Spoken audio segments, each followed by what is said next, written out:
Hello. We're going to make another trading card today, a trading card embellishment, and it looks like this. Isn't that pretty? How fun, huh? This is perfect for in journals, on your scrapbook pages, or on a card front. You can even make this into a bookmark. You could do a hidden paper clip on the back. You could use that. Excuse me. You could also use it as a tuck area for in a journal or on a scrapbook. All right, so how do you do this? The art trading cards are 2.5 by 3.5 inches long. Okay, we've made a few of these already. So I've got enough to make 2 more, and I've adjusted the size just a little bit, just the outer, oh, come on, just the width of these, okay? Alrighty, so we're using the tape strip borders, okay? So for the tape strip border, then we're gonna need a piece that is 3¼ inch long. Okay, so just put it in your cutter or measure it out 3¼ inch long by 7/8 inch wide. Okay, so not quite a whole inch, but 7/8 inch. That's one little tick right before the 1 inch. Okay, so we're going to put those down. And because this is tape strip border, I'm going to use double-sided tape to adhere it because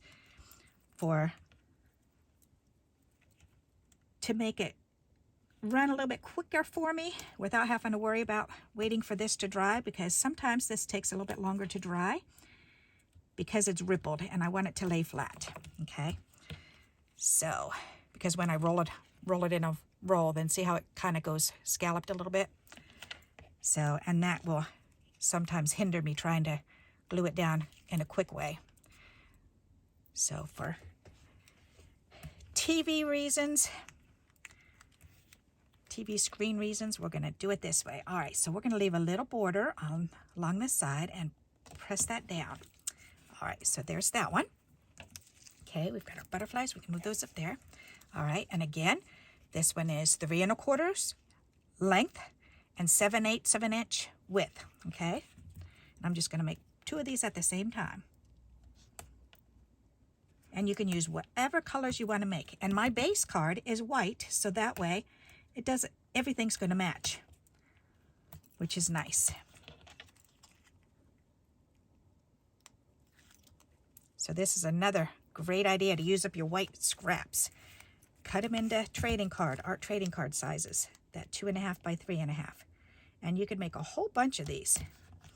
All right.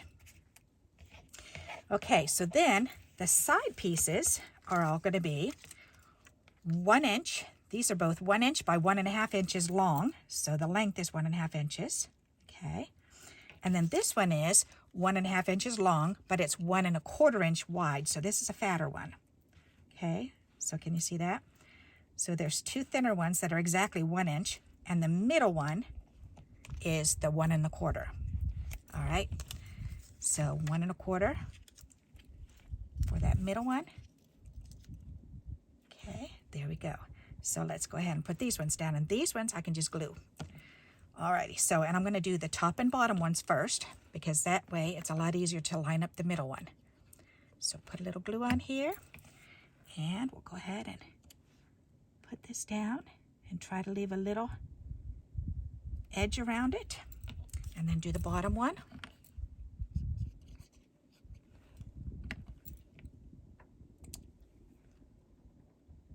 Try to leave a little border around it.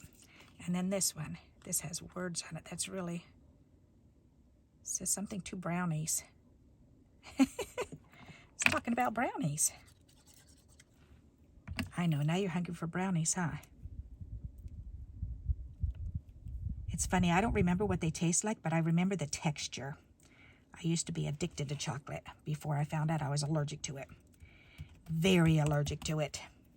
That was many, many years ago. Alrighty, so that one's all done. So, well, almost all done. Okay, so we're gonna do this one. The 1 by 1.5 inch. We're gonna go ahead and put the glue on this one and glue this one down, trying to leave a border around it. Okay, then we're gonna do the bottom one. The same thing, 1 by 1.5, And we're going to try to glue it down, leaving a border around it.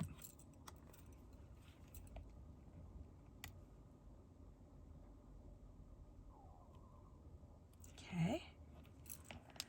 And then the 1.5 inch by 1 1/4 width.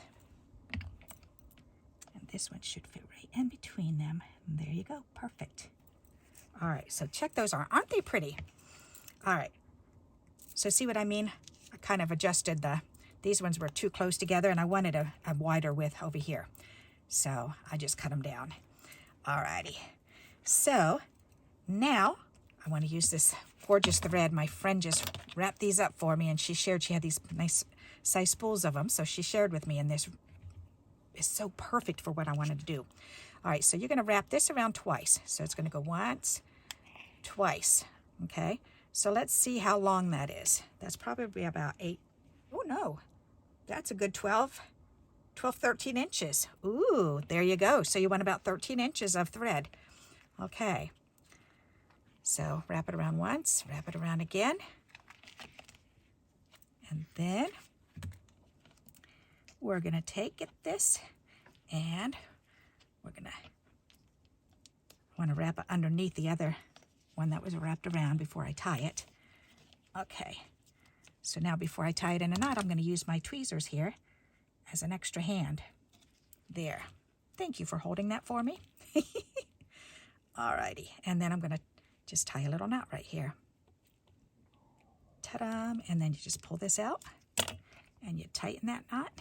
There you go.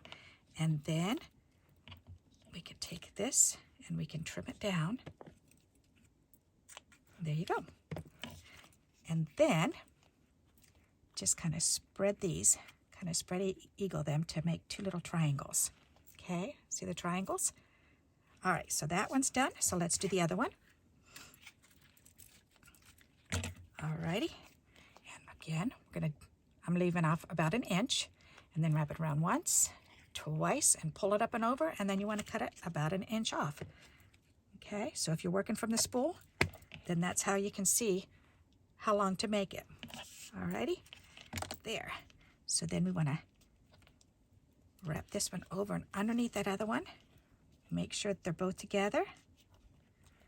Use your tweezers, hold them together, or if you've got a little helper, borrow somebody's finger and say, hold this down, please. Alrighty, and then we could tie this in a knot.